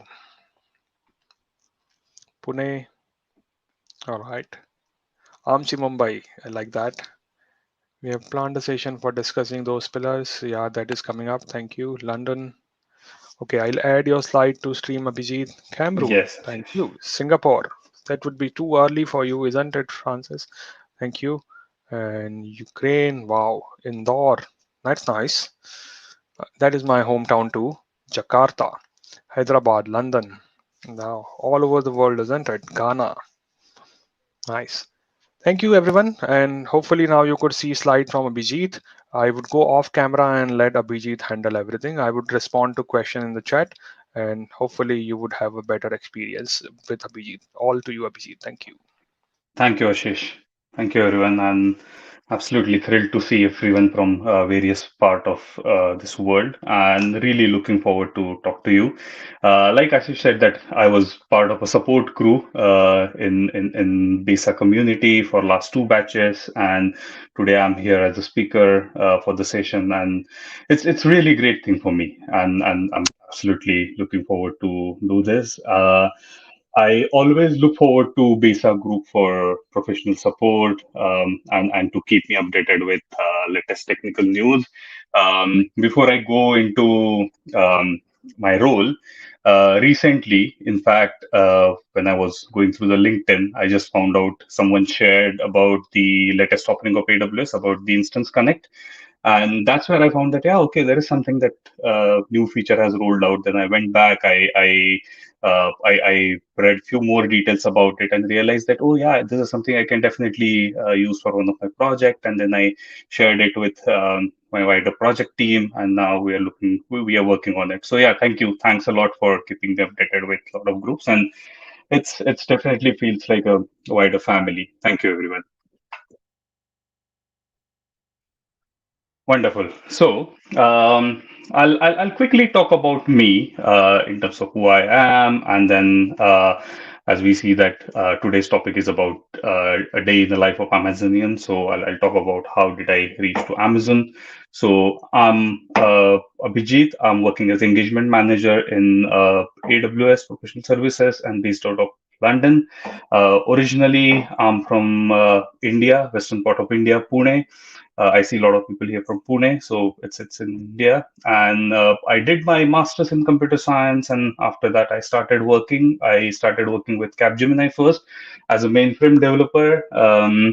When I look back, I see that yeah, from mainframe developer to engagement manager in AWS. Yes, it has been a roller coaster ride. After Capgemini, I worked with Barclays, Cognizant, yeah, multiple companies, and then finally, currently I'm working with Amazon. Um, and I was looking for a job change. I got a call from Amazon, and then been through the recruitment process of Amazon. Today's session is not for that. We'll talk about it sometimes later. But yeah, that's how I was able to get into AWS and now currently working in Amazon. Now, today's session is about what is my role. So typically, I just thought of using this meme. When I say that what I'm doing, typically my family, most of the time, especially my daughter, she's 5 year old, she always sees that I'm on a call. My parents or some of my relatives, my friends, when they're visiting a place, I see that, yeah, okay, I'm on a call, I'm in a meeting. So sometimes my family thinks my primary job is just to get into a meeting and talk to people. What I think, I feel that I'm a superhero. I feel that, yeah, I can do that. I can do a lot of things. I can change everything. I can do the cloud transformation, but that's not what I am. Let me go back what I'm actually do. Wonderful. So predominantly, like I said, that my role is engagement manager. Predominantly, I work with my customers. Here, I have just listed a few key activities that I do. Typically, my day starts with having calls with customers as well as teams, pretty much involved into day-to-day execution meetings, planning, understanding current issues, and how we can make sure to improve the ongoing projects, improve our customer demands, how we can facilitate those, how we can fulfill those. Apart from that, yes, I do get involved into other activities such as working with students, helping community, as well as some of internal team sessions. Let me now talk about my key responsibilities. Like I have listed here, I predominantly work with customer engagement, planning and execution, team collaboration, and reporting. So when I work with external customers, I help them for implementation of AWS services or for their migrations. I work with our external customers as well as I work with our various partners. We do work with multiple partners, and on a day-to-day basis, I work with them part of a team. It mainly includes planning and execution. When I talk about planning, it may about the entire wider program planning, or it can be as small as sprint planning, depending on the requirement, what we need to do. I get actively involved into the planning. I work with various teams and carried out the planning and execution exercise. And like I said, that team collaboration is very important for us, especially when we have a multiple global teams. Post COVID, all of us we are working from home. We have got teams working out of different geographies, different time zones. It becomes very important that how we are collaborating with each other, because that becomes the key. A lot of times, all of us we would have experienced that just because of we do not have a right collaboration, just because of we do not have a right team communication. A lot of time things are not moving. So team collaboration is very important. That is one of the key part of my role. I need to make sure that everyone has got a right access to the information as well as people. I need to identify is anyone there who is coming across an impediments because of which they are not able to progress ahead. A lot of time it so happens that teams, they do not know whom they need to reach out to, what they need to do ahead. In such cases, I'm not an expert, but as part of my job, I need to talk to them. I need to understand what they're trying to achieve, how they want it to do, and then based on that, help them facilitate the conversations, make sure that they're reaching out to right contacts, be it with customer teams, be it with partner teams, or in some cases, it can be internal AWS teams as well. Another key part is about reporting. Yes, we all do everything, but in the end, if nobody knows what we are doing, there is no point of doing the right execution. In the end, there are direct and indirect stakeholders in your project. There are team members in project. everyone is interested to understand what we are doing in the project. Where are we? What is our progress? Is there anything which is blocking us? How can we go ahead? And for that, reporting is very key part. Now, when I work on the reporting, I need to work at the multiple levels because, for example, say I'm working on one of the project. If I am going to publish a report with my customer project manager, my customer project manager would be interested in understanding what we are doing on a day-to-day basis. If I'm doing with my IT director will be interested that on the wider program level, how are we doing? Are we meeting the overall program level timelines? Are there any risks? Whereas if I do a reporting with C-level suite, they will be interested into something else. So that becomes a crucial part of my job where I need to identify uh, who is my audience, what details are they interested into, and then accordingly I need to report the data. Wonderful. Let me move ahead. Yeah. Now, even I have been working as a, IT project manager or a technical delivery manager. Um, Now, coming into the role of an engagement management, sorry, let me just see. There's a question from Chitresh. Does your role require to meet the customers in a person, especially after COVID, or is it all remote? Chitresh, it completely depends on the requirement, but yes, I'll not say that I don't meet customers at all. It's not fully remote. Yes, I do go to customer sites. I do talk to them. Sometimes customer come and visit AWS offices or we meet at the partner offices. It's not fully remote. Depending on the situation, we decide whether we wanted to carry out the remote meeting or do we wanted to have an in-person meeting.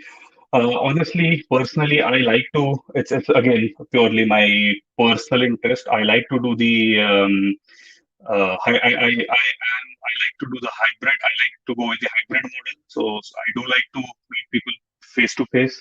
Once you meet people face to face, that definitely builds a different kind of rapport. And then sometimes when you are conducting the workshops or when you have a wider team meetings, if you are able to get people on site, yes, that is helpful. But again, it's not mandatory. That's why I said that depending on case to case, sometimes we do meet at on site or sometimes it's remote. Yes, you start engaging with customer at which phase usually projects start? No, it is at the discovery phase. I'll quickly cover that in part as a part of my key response as a part of difference. Um, so yeah, so like I said, that I was working as a project manager or a IT delivery manager, and now here I'm doing the role of an engagement manager. Initially, I was also wondering when I mean this is about when I was being interviewed for AWS, and I was thinking that what extra I need to do. So after going through the training, I just wanted to call out few key differences here. What at least I have experienced while working on the day-to-day basis. So, like I said, that customer engagement. So it's yeah. So understanding the customer needs. That is where the key difference start. It is about going beyond your project. It is about understanding what exactly your customer needs. A lot of time, it so happens that you get a project, you start working on it, but you are not very much connected with customer. So you will not understand the exact requirement in terms of what exactly customer wanted to do. Let me give you a quick example here. In one of the project, we were working on the migration, and then there were multiple options for the migrations. For example, if you're going to migrate the databases, should we move to RDS or can you do the lift and shift on EC2? Again, both has got the pros and cons. In such cases, it is important to understand that what exactly your customer wants. In our case, it was the compliance requirement and speed was the key. Understanding everything, we did the analysis and we made a call. So a lot of times it is important to understand what exactly your customer needs. rather than just going with the project, rather than just going with what you have been told to do, you need to go back. You need to, in Amazon, we call it working backward. You need to go back. You need to understand who is your customer and what exactly your customer wanted to do. And then again, look what you are doing. Analyze what is your project going to match what your customer wants. Are you going to fulfill your customer requirements? If not, accordingly go back and make sure that you're aligning it. Work with the global customers. So making sure that I'm understanding the local context, the cultural alignment. That's also key part of my role.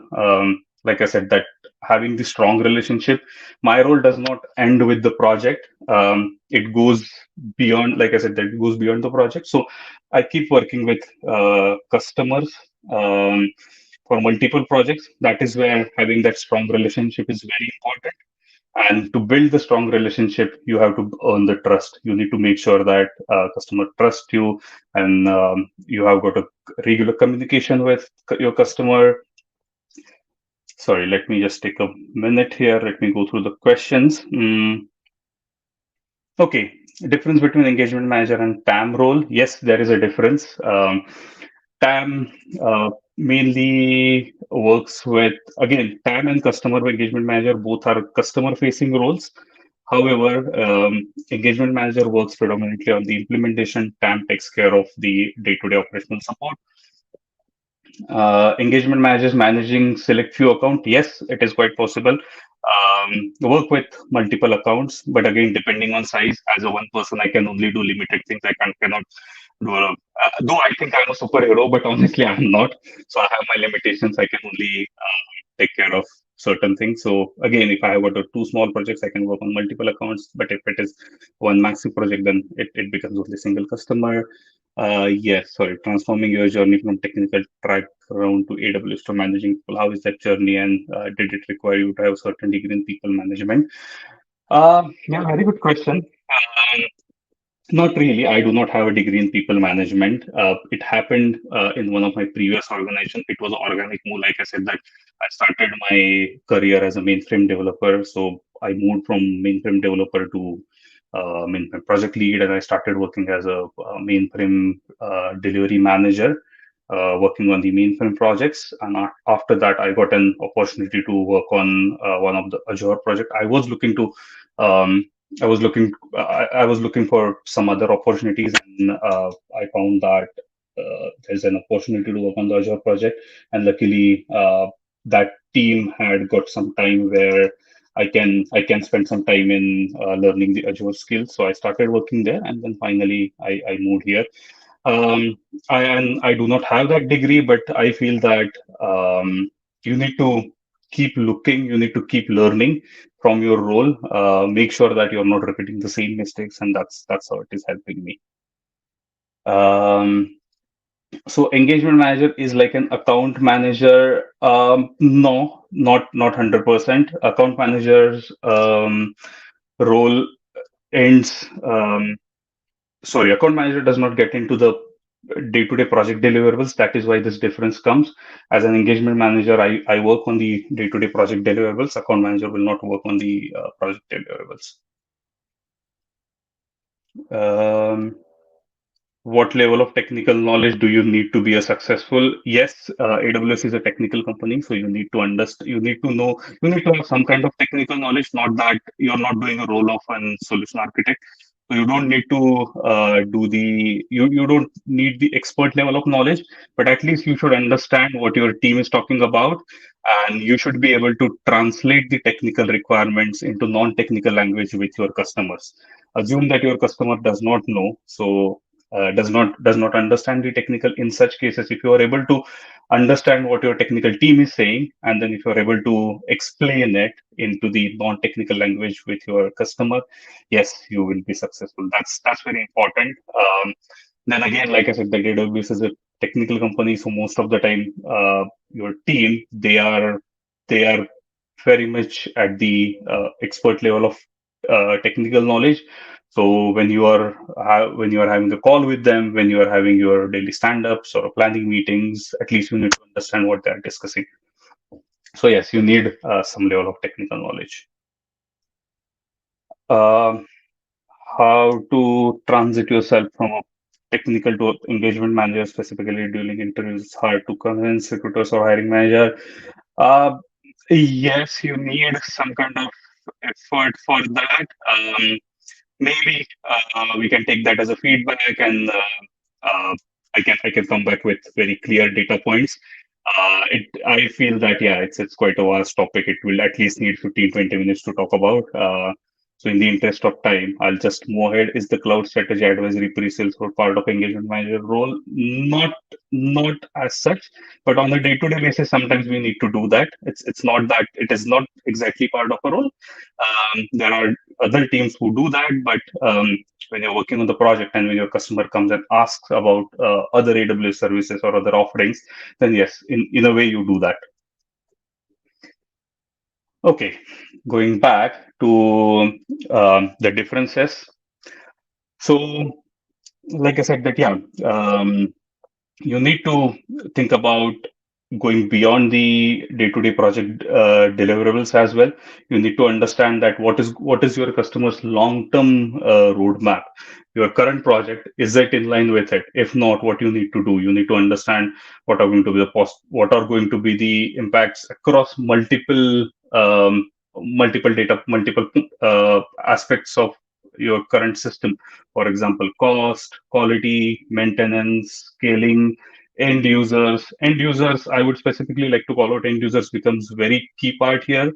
Like when I'm working on the cloud migration projects, a lot of time we do not interact directly with end users, but that's something I try to avoid. I try to make sure that when I'm working on the migrations, I ensure that I understand what applications are being migrated, and I go back and I talk to the end users, ensuring that how they're using the applications, what are their expectation, are they aware that we're migrating it? A lot of time it becomes black box for them, and if it is a black box, if they're not going to see any difference, or if they're going to see only improvements, yes, nothing like it.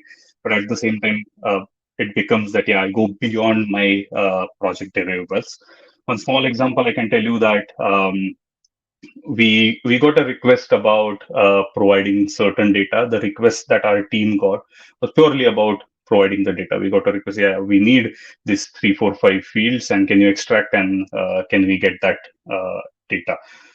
So yes, we shared that information. After a couple of months, again, I got it, and I remember one of my previous mentor told me that if you're doing a thing first time, yes, you learn it. When you're doing it second time, master it, and if you're doing it third time, make sure that you automate it. So remembering that when I got that same request second time, I thought that no, I need to go back. I need to understand. I need to dive deep, and I need to understand that why is same request coming again. So I went back and I checked that how this data is being used. Then I realized that. The certain end users are using that data, they're putting into the Excel documents, they're transforming it, working on it, and then creating some kind of report. So as a result, we proposed that can we provide you the ready-made reports, and then we worked on the solution, and then we made a some kind of a solution available to end users, which was enabling them to access that data and reports anytime they want.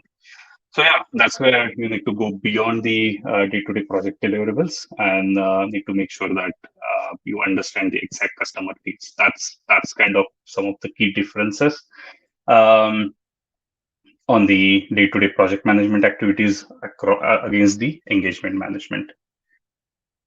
Uh, any question? Yeah, do you guys think there's a chance for a network engineer like me to become a full-time cloud architect operation person?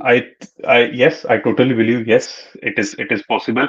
In fact, I remember I in some of previous batches I'm not able to recall the exact name, but there were guests who specifically talked about such scenarios where how to transition from um, one role to a cloud architect role. So yes, it is definitely possible. Nowadays, there are a lot of resources available vis-a-vis one of the, and you can go through them, work on some hands-on experience, and then, yes, that transition is possible. Yes, sorry. There's another question. 5 years of SA experience or 5 years of general industry experience, but sorry, I did not get the exact context of it.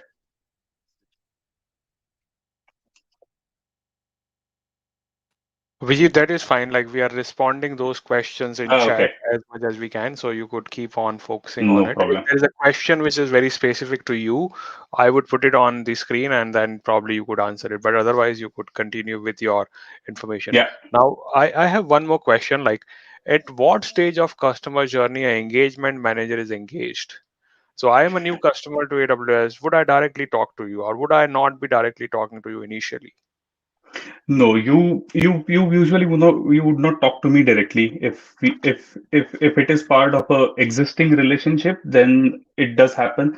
Say for example, if I'm working with X customer, I'm working on one project, and at that time, and then in the same organization, there is another team who needs same kind of requirement. Then they do reach out to me directly, and then I get them connected with our account management or service management team who actually take care of initial onboarding, understanding initial requirements, and then when it comes to a discovery process or when we get an agreement with the customer that yeah, X particular project we are going to do the particular project, and that's where my journey starts. That's where my role starts. Makes sense. Thank you. Yeah.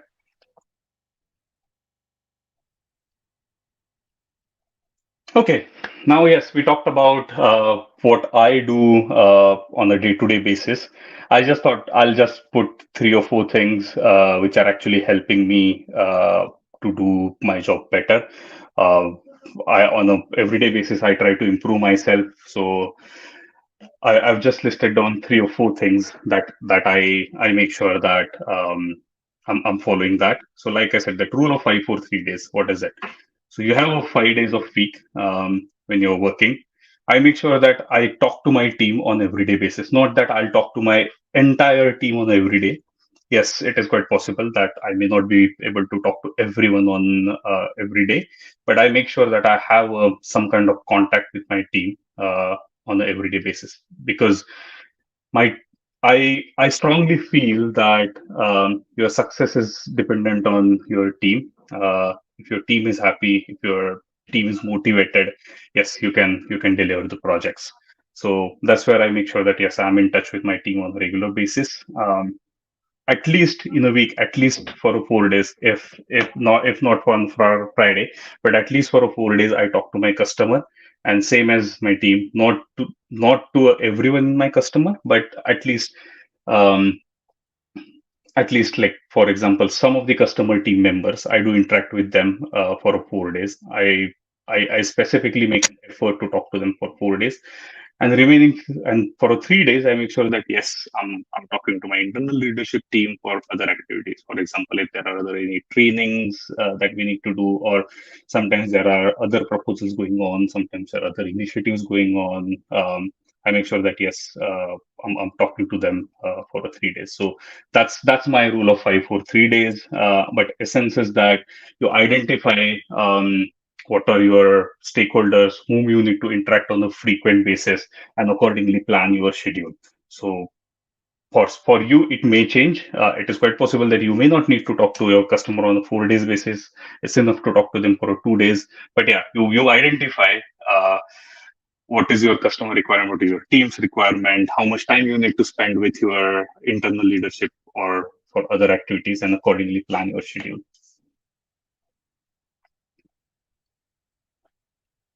Yeah, 3 things I don't miss during the week.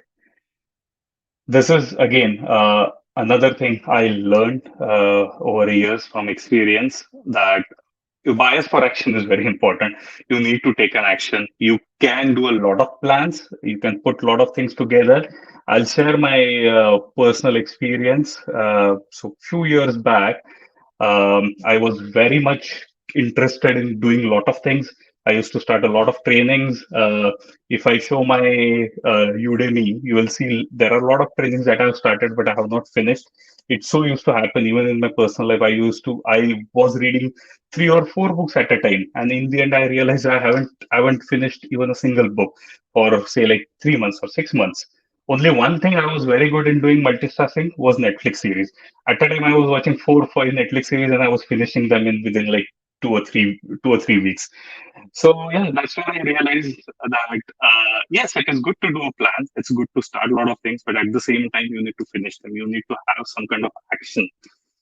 I understand, especially in the day-to-day project management kind of role, sometimes it becomes monotonous, and you feel that okay, I need to prepare, say, a forecast report. I know it's easy. It's just going to take like 1 hour for me. I'll do it tomorrow. And you keep procrastinating. And at one point of time, you realize that, oh, I haven't done it for last 3 weeks. And then you need to end up doing a lot of work. So that's where I feel that bias for action is very important. Actual action do make the difference. Also, another angle to it is that there is a risk that you get into a trap of delegation. Somewhere you need to do a delegation. You cannot do everything. You have to do it, but at the same time, you need to identify what is the right level of delegation. If you do too much of delegation, and if you are personally not taking any action, you are just making sure that you are doing a delegation. It will not really help. So that's where I feel that yes, bias for action is very important. When you plan something, make sure that you're actioning on it. You don't just start it and leave it there. Start it, work on it, and finish it. Take it to a conclusion. Gratitude. Be thankful to what you have achieved. I again, it's my personal belief that as an individual, I will not be successful without a support. Especially in my role, it's about interacting with people, facilitating different conversations among multiple peoples, enabling connections among multiple teams. So my success is again dependent on what kind of support I'm getting from my team, my customers, my partners around, my well wishers, my leaders, as well as my mentors. So yes, you always be thankful for, for the support that you're getting. And last but not least, productivity time. So keep some time for yourself. So at times it does happen, like I said, that my role is customer facing. I work with multiple teams. So sometimes it does happen that my calendar is like from morning 9 to 5 a.m. It's fully booked for meetings and I don't have time to do my work. And at the end of the day, I realize that, oh, I haven't done my work. So don't do that. Um, be keep some time for yourself. Make sure that you are agreeing on certain window and plan your productivity time. Otherwise, if you just don't keep some time for yourself, you will not be able to think differently. You will not be able to find out the solutions of the problems. Invention will stop. So that's where I feel that yeah, it's important. You keep some time for yourself. At a time, it is quite possible you get lost into the lot of meetings and don't get a time, and then it becomes so monotonous.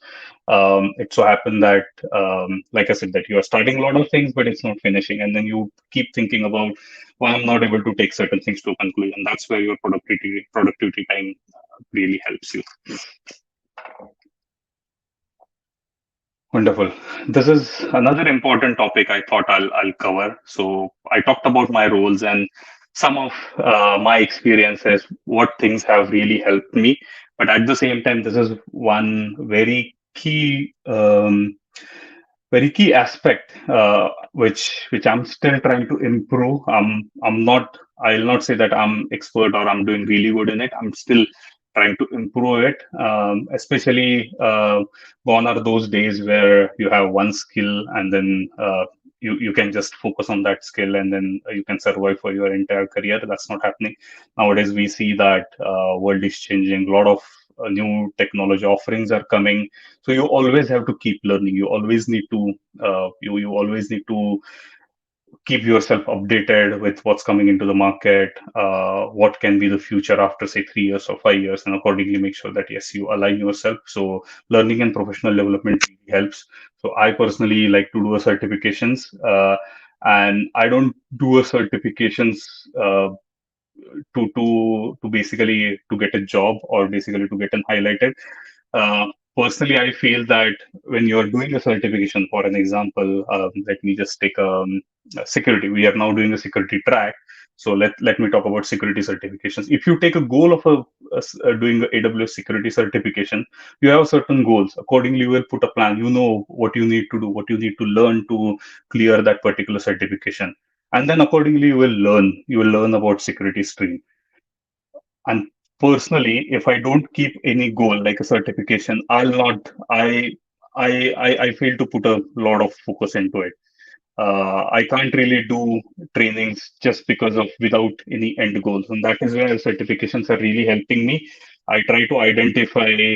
I try to do at least two or three technical certifications, technical or non-technical certifications as well, like two or three certifications in a year, and accordingly put a plan together and do my learning. That's again my take on learning. Certifications are one of the best way to learn and keep yourself updated because you have some kind of end goal. I use a lot of online training platform, Udemy, and Udemy, YouTube is there. So far, my best learning platform or the best way to learn has been BESA. And I started joining BESA training sessions purely to understand, to learn. I was new into the AWS and to gain more knowledge, I thought I'll start joining these sessions, and they have been really helpful. And I'm sure all of you will agree to it. So online learning platforms are really helpful. And last but not least, the in-person or virtual trainings or webinars. I really like personal trainings nowadays. Post COVID, it's not possible to have the personal training. A lot of time it happens virtually, but when you have some person actually talking to you rather than just going through the videos, so like live webinars or the session that we are having currently, it definitely makes the difference. So these are few mediums that I use to keep myself updated, which really helps me. I think, yeah, that's kind of a very high level summary of what is my role, what I do on a day-to-day basis, some of the tips and tricks which are helping me, and how I try to improve myself on my learning and professional development front. So yeah, that's all. Thank you guys, and open for a question if there are any. Sorry, if you're on mute. Thank you, Abhijeet. That was insightful. And we see a lot of questions coming up related to roles and how could transition to cloud. So we would say that if you are first time, we talked about lots of transitioning things into our previous channels Yeah. or previous recordings. So check those videos. If you still can't figure out, maybe give us a nudge or maybe ping us. We may try to answer that question. We may not be able to chart out a very specific course for your transition, but at least we can give you a pointer that what could have helped other people, and you could also get that into. So Abhijeet, what is the best part of your role? Like, what do you feel wow about? Like, I feel wow about when somebody says, hey Ashish, I understood it because of you. So I feel wow about it. What is about your role? I'll say two things. First of all, yes, definitely. Like I said, that I work for the external customers. So when my customer comes back and they say that, yeah, we are really happy with what you have done. That's our part. And second part is that when my team says, and which is again equally important, that we are happy to work with you. We are really Right. liking working with you. And I'm a person where I believe that my success will start from happiness of my team. If my team is happy, I'll be able to do any project. I agree on that. It's very important. Keep your customers happy, external, internal, Yes. both, isn't it? Agree on that. So thanks, Abhijit. Thank you for your time, and hopefully people have got bit more understanding on what is the engagement role, engagement manager's role, and we would have more personas coming in and talking about various roles. So it's cloud is not just about solution architect. You feel you are not that much technically inclined. You want to do more like things Abhijit is doing or account manager would do. So we are trying to bring more personas here so that they could share their journey, and then you can find a path which would work best for you, and we would be happy to help you out in your journey. Shouldn't be a problem at all. We thank you for all of you to being here and then spending your time. We hope we were able to give you the content you are looking for. Obviously it may not be catering to everyone's need, but we are trying to keep things in a generalistic fashion, like there is a foundational track and there is a specialist track and then there is a behavioral track, and our last weeks will focus more on the behavioral part. So probably you would get more day-to-day actionable insight from there. So thanks everyone, and I hope you enjoyed. Any feedback, let us know. And can I ask everyone one more request? If you like this session, please shout out about it on LinkedIn so that more people can get benefited from it Yeah. and they could join the channel. Anything you like, maybe you taken a screenshot, maybe you watched a video, or maybe just information that I attended the session today and I liked it. This is what is my learning from that, or this is why I recommend this session. That would also encourage us to find out better ways to help you out, and it would also help us in reaching out to more people so that a lot of people can get benefited from these sessions. All right, so I need your support there. Please help us in that case, and we hope to see you into next session. The recording would be available in few hours. Live session is already there, so you should be able to do it afterwards also.